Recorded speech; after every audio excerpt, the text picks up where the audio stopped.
Introducing YouTube memberships, a fun way to support the channel while getting some exclusive perks. Click the join button to become a member now and get benefits like badges next to your name on videos, behind-the-scenes photos, advantages during the live trivia game, discounts on merchandise, private one-on-one video chats, the ability to request future video topics, and exclusive 8 to 10 minute videos on the history of the NFL. And now, on with our feature presentation. November 5th, 2023. It's week 9 of the NFL season, and we've got a big AFC game on our hands over at Paycor Stadium between the Cincinnati Bengals and the Buffalo Bills. For the main subject in our story, the Bills, there is a lot to dissect about this game at hand, aside from the obvious storyline of this being the return to Cincinnati after what happened last season, when Damar Hamlin briefly died on the field and the game had to be called off. This is a rematch of their playoff game from last year, where they lost on their home turf in the divisional round, so revenge would be nice. But for the purposes of this season, things have not exactly been smooth sailing, and that's putting it lightly. The Bills entered this one at 5-3, having dropped 2 of their last 4 games, and while they have a chance to catapult their way into first place in the division with a win, since they own the tiebreaker over the Miami Dolphins, a loss here drops them to 5-4, and drops them to the fringe of the playoffs. They need to get this win here to get back on track and avoid losing for the 3rd time in 5 weeks. As for how this game starts off, well, it's not pretty, I'll put it that way. Buffalo's offense stagnates after an opening drive touchdown, and the defense can't stop Joe Burrow and company, as with 1:37 left, the Bills find themselves down by 14 points, trailing 21-7. Now, the good news is that they do have time to work with to get some points before the halftime break, as they do have a timeout to their name, and they do get the ball to start the second half, so they have a chance to double up. But they absolutely need to do something here if at all possible. And when the Bills get down to the 38-yard line of Cincinnati with 24 seconds left, they find themselves in field goal range. Obviously, you want to get a bit closer and try and score a touchdown if you can with a deep shot. So on 3rd down, Allen fires a pass deep down the field, but out of bounds. Incomplete, it brings up 4th down, and it brings up a long but makeable 56-yard field goal try for Tyler Bass to get some points before the halftime. Intentional grounding, offense number 17. It's a 10-yard penalty and a loss of down. 4th down. Wait. Timeout. Intentional grounding? But that didn't look like grounding at all. There was no imminent pressure, which there has to be for grounding to happen. It's right here in the rulebook. It's not like Allen threw that ball away because there was a man in his face. He thought his receiver was running a different route, and the receiver gave up on the route. How is that grounding? Man, the quality of the officiating has been terrible this season, and this is no exception. Well, that stinks. Hate that call so much. I just hate it. This now means that the Bills are at the 48-yard line, well out of field goal range for Bass. And with the clock running down, it means all you've got time for is a Hail Mary. But the Bills try this Hail Mary on the final play of the half. They've got nothing to lose. They've got a quarterback that can absolutely reach the end zone, and this will be the final play no matter what. So let's see how this Hail Mary attempt looks. The way that you're describing, I get it. And the clock was running because there was 10-second runoff option. This is the end. What the hell is that? Welcome to Dumb Decisions. Before I break down what happened here, this whole series is about taking an in-depth look at decisions made during games that were clearly awful from the start. This isn't something to look bad in hindsight. Rather, this is something to look awful almost immediately. These are moves where your gut instinct tells you right away that there is no way this can possibly work. And sure enough, your gut instinct was smarter than that of an NFL head coach. And for this one, we're taking a look at the minds of Buffalo Bills head coach Sean McDermott. I don't know what it is with McDermott lately, but the Bills are starting to become a not very well-coached team, which is bizarre from one of the men who used to be one of the best coaches in football. This is now the 2nd time in the last 2 weeks that he's been featured on this show. After never appearing since debuting as the team's head coach in 2017, he's now appeared twice in the last 10 days. I talked about his dumb decision at the end of the first half last week on Thursday Night Football against the Tampa Bay Buccaneers, which you can learn more about by clicking the card in the upper right corner. And now, we've got this, where once again, he completely bungled the end of the first half situation. If I had a nickel for every time I've done a dumb decisions video on Sean McDermott this season, completely mismanaging the end of the first half, I'd have 2 nickels, which isn't a lot, but it's weird that it's happened twice. So with that being said, let's take a look at why passing up a Hail Mary at the end and letting the clock run out the way that it did is a really bad idea. And I'll be the first to admit, I know that a Hail Mary is a super low probability play. Trust me, I know that. I'm not stupid. I'm not saying that if McDermott leaves the offense out there to try a Hail Mary, that it's a guaranteed touchdown or a guaranteed conversion.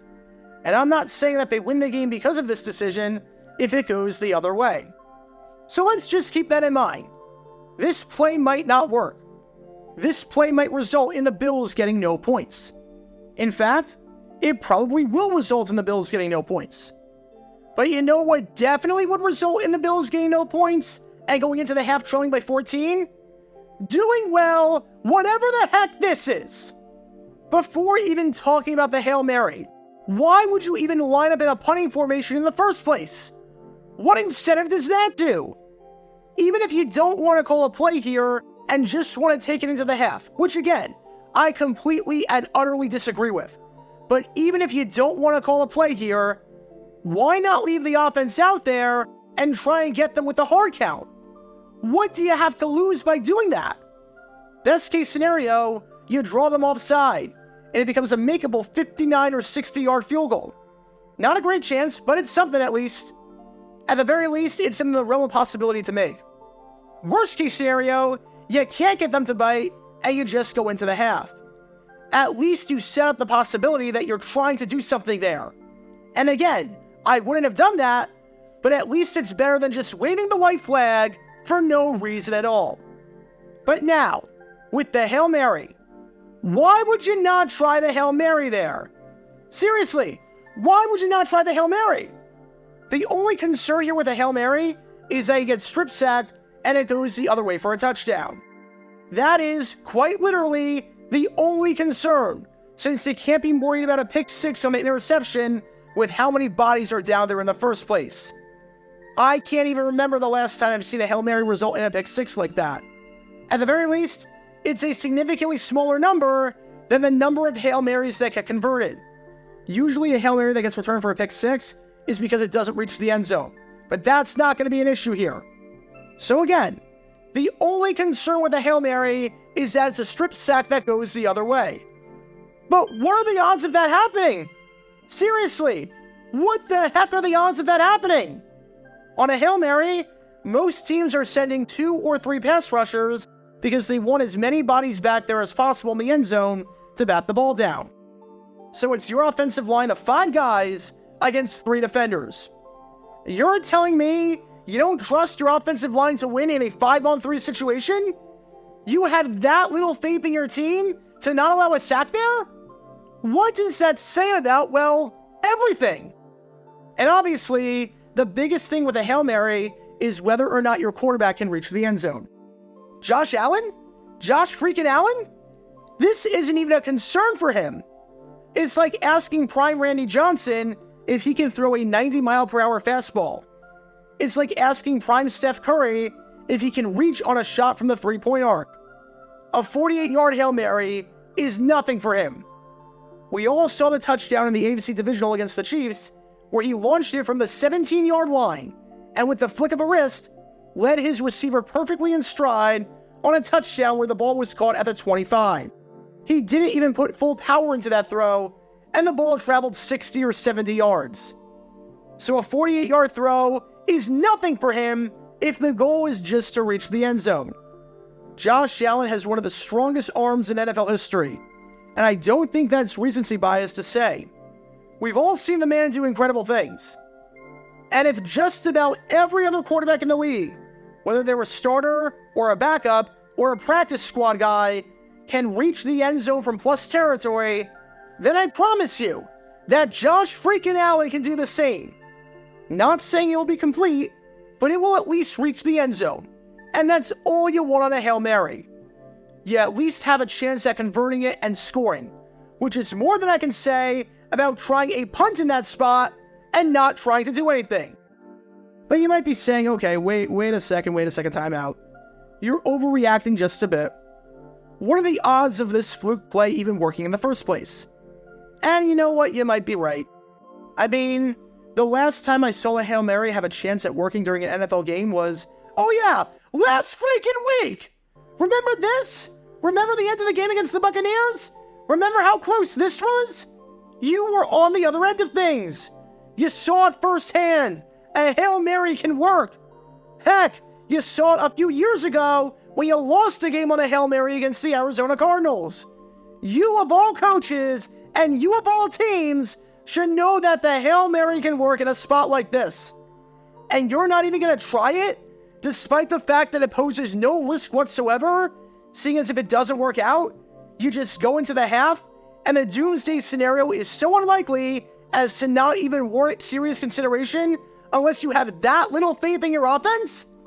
Again, you have nothing to lose and everything to gain. You have a quarterback that can reach the end zone with ease. You drafted him because he has a cannon of an arm, and if he can throw 70-yard passes with ease, a 48-yard pass is a flick of the wrist for him. You have no pressure that you're going to be facing on the play. And if there is pressure for whatever reason, you have one of the most mobile quarterbacks in football who can just step up and eat the play and run, since there won't be any linebackers covering the middle of the field 10 yards past the line of scrimmage, since you've replaced them all with corners to defend the Hail Mary. So even in that scenario, he can just take off and run and then slide. And you're not going to do it? You're not even going to try? I just don't get it, Sean. I just don't get it. The Bengals were giving you a chance to get one more chance to score, and you don't take it. And it just sums up how bad this season has been for Buffalo. Blown chance after blown chance. And when it comes to the Buffalo Bills after this game right here between the two teams behind me, they're in serious trouble. Yes, I know they're 5-4, and it's very easy to play the woulda, shoulda, coulda game in the NFL, but they're a few plays away from being 4-5 or 3-6, and that's not even an exaggeration. If Chris Godwin locates that football on the final play of the game against the Tampa Bay Buccaneers, the Bills lose that game. If the referees do their job and call defensive holding or pass interference on the final play of the game against the New York Giants when Darren Waller was being mugged in the end zone, the Bills lose that game. This is a team that very easily could be 4-5 or 3-6. This is a team that for the first time in years is very poorly coached, and that's becoming very apparent as the weeks go on. The Bills might be in some trouble that I did not expect at the start of the season. So what do we learn from all of this? If you have two options, and option 1 gives you no chance to score, and option 2 gives you a chance to score, assuming that there is no risk whatsoever to taking the option that gives you a chance to score, then take the option that gives you a chance to score. It's not rocket science. It's not hard. It shouldn't have to be said. But apparently, with Sean McDermott and the Bills, it does. If you have a quarterback that can reach in a Hail Mary situation, and you are in a Hail Mary situation, then let him try it. Especially when you've got nothing at all to lose, and especially when you've seen it happen firsthand. If you're worried about doomsday scenarios that do not exist in a reasonable world, and that's why you're not trying to score, then you need to seriously reevaluate the way you do things. He didn't say after the game about this decision, but we're all thinking it now. Sean McDermott, from a situational awareness perspective, is starting to not become a good head coach, and questions must be asked, especially after this debacle right here at the end of the first half that probably wouldn't have meant anything, but absolutely could have if he played his cards right, which meant in any other way than this one. Because when all these elements are in play, you can't exactly be surprised when this play backfires. Talk about a dumb decision. Get your official Jaguar Gear 9 merchandise by going to jj9shop.com, and be sure to like and subscribe, as it really helps the channel out a lot. Join me every Wednesday night where we'll play NFL Trivia for cash prizes at 9 p.m. Eastern over on Twitch. To learn more about the history of college football, subscribe to Jaguar Gator 8. To learn more about the history of Major League Baseball, subscribe to Jaguar Gator 7. Also, special thanks to all of our Patreon supporters for helping out the channel. Your support is greatly appreciated. See how you can become a patron and request future video topics in the description below.